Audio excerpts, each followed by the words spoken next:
4 décès, plus de 200 cas. Chaque jour, le bilan du coronavirus s'aggrave un peu plus. Le gouvernement a décidé de réquisitionner le stock de masques, décret qui vient de paraître au journal officiel. Alors vous vous posez sans doute beaucoup de questions sur la durée de cette épidémie de coronavirus, par exemple, sur son évolution. On va tenter d'y répondre avec Ève Roger.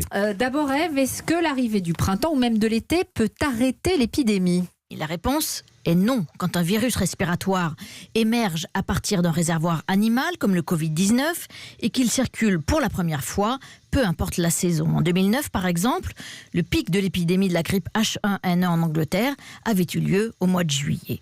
Deuxième question, combien de temps peut durer cette épidémie, ou en tout cas ce premier épisode? La réponse de Bruno Lina, directeur du Centre national de référence de la grippe à Lyon. Les tailles moyennes des épidémies sont effectivement de 2 à 3 mois. Il peut y avoir éventuellement plusieurs vagues aussi. On va avoir des gens qui vont s'infecter, les infectés vont guérir, en guérissant ils vont devenir immunisés et à un moment donné cette immunité va freiner la diffusion du virus et si on couple ça avec des mesures d'hygiène et des mesures barrières, eh bien l'épidémie s'arrête. Dernière question, combien de personnes pourraient être infectées? Il faut regarder dans le passé. En 2009, 15% de la population a été touchée par la grippe H1N1, 30% à l'occasion d'autres épidémies du même genre et selon le spécialiste, la vérité pourrait donc se situer au milieu. Merci Ève Roger.